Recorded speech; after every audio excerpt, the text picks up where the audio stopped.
And you know what Tuesday means? It means Ken McCusick joins us from FilmStudyBaltimore.com. What's up, Ken?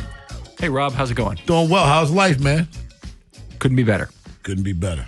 I think he's lying, Jeremy. It could be better. Yeah. I just don't want to say it could be better. Didn't want to tell you the reasons why it could be better. Ken, let me ask you this. How much of the Super Bowl did you fall asleep on? It was an entertaining game there into the second half. I thought that we had something to look at, but boy, the offensive frustration of that game for the New England Patriots was really something to either enjoy and revel in the fact that they didn't win another Super Bowl, or really be despondent about it being a bad football game. Maybe Jeremy would tell you I am. Maybe I'm a bad person for this. Yes. But I don't get all warm and fuzzy because Mike McDonald won the Super Bowl. I don't care. Here's what I care about. Ken, I'm in the same boat as you. He's just being weird. I want him to win. So. I care to the extent it affects the Ravens. And if the Ravens are known as a team that can groom and make other coaches hireable and win Super Bowls, that's great. That's a good thing for the Ravens. And the people who are using this as an extra opportunity to put their cleat into the departed John Harbaugh's face or other body part, I mean, it's just not necessary. It's what you aspire to as a head coach. Why would this be a cleat in John Harbaugh? Because they again made the mistake. We go back to 2 years ago. Stop it. Yeah, I know. Hey, I said this. There's nobody that wanted Harbaugh gone more than me. I was not a fan of his the entire time here. But after you get to the AFC Championship, you can't fire your coach and go with a defensive coordinator that's never been a head coach in the league. And again, you don't know what he's going to be. And I wanted Mike McDonald to stay, but there was no way to do it. Right. There's also a lot of revisionism about, and I've just read some online this morning again about people saying, he hasn't had anything to do with the 2019 to 25 greatness of the teams. Now, 25 wasn't a great team, obviously, but 2019 to 24, I mean, they were the dominant team in football despite not having playoff success. And he deserves some of the credit for that. And Lamar certainly deserves more credit for it, but it's still it'd be foolish to say he deserved no credit. So, Ken, to look at it, I know one of the things that we need to talk about are the 2026 needs for this Ravens team in the draft, something clearly to focus in on.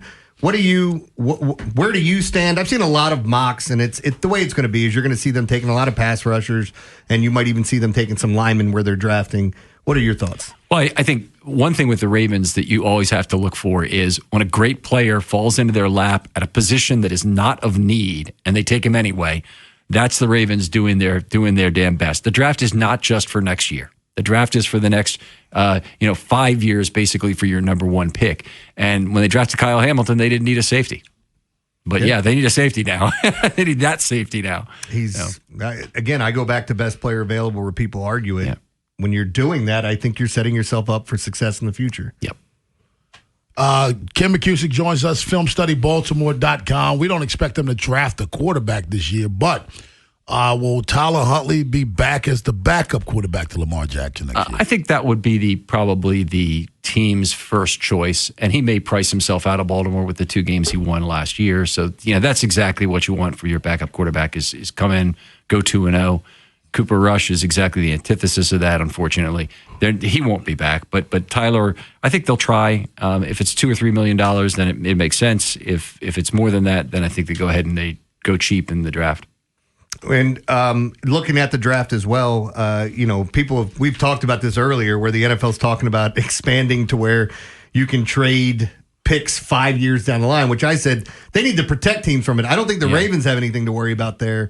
But would this be one of those years where maybe they would move up, or do you think they just covet draft picks too much that they stay where they're at? No, I think they're more likely to move down. I think the possibilities, they won't move up for anybody. I don't believe it's first of all, it's too damn expensive. Mm-hmm. It's if you look at how much of their remaining draft capital they'd have to trade to move up like 4 picks or something like that. It's a enormous percentage of what they have. So I don't see them doing that kind of thing. I don't see them trading for a future pick to get it. I do see them like doing something that would be completely unexpected, like drafting yet another safety if Caleb Downs were to drop to them, for example.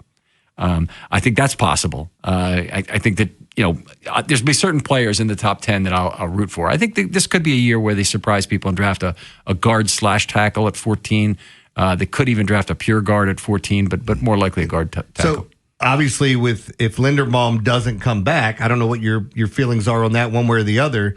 the draft something where they address that as far as grabbing a center to start, or do you think they need to go find a vet somewhere? I don't think they'll go center in the first round because they've learned their lesson. I hope from this last time that you lose a lot of the market frictions 5 years later that are considerable, and they're going to lose Linderbaum over the fact that the salary cap and the franchise tag and the 5th-year option work the way they do. And I don't really see a lot of hope that they'll sign Linderbaum, honestly. And if they did, they'd probably have to overpay to do it because Linderbaum and his agent are perfectly aware that there is a market for him. And I think outside of Baltimore, it's probably going to be a less efficient market about understanding what his limitations are as a pass rusher. Yeah, Ken McCusick joins us, filmstudybaltimore.com. Ken, I may be in the minority on this, but I don't feel like you have another bell cow running back outside of 30-plus-year-old Derrick Henry. I don't see Keaton Mitchell as being that guy.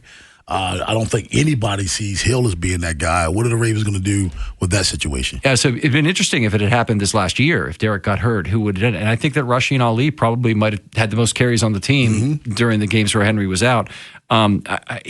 It's a weird situation, but I do agree. I think it's getting younger at running back is probably a good idea right now. The Keaton Mitchell situation is a difficult one because they have to tender him, and that might be too much for them to really want to do it. But the tender is non-guaranteed, so they can back out on it later.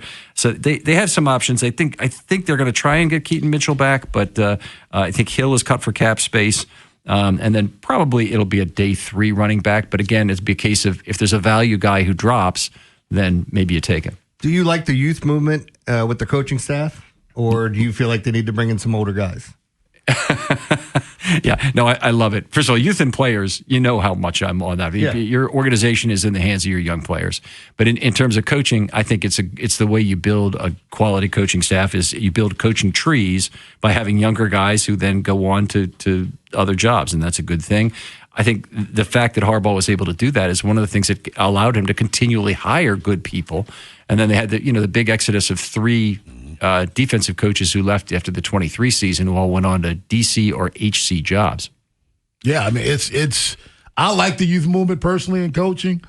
With the Ravens, I like not so much as a blanket, but I like it what they're doing because it seems like he's doing it with a purpose. And the purpose not just to get younger, but the purpose is to fulfill his philosophy.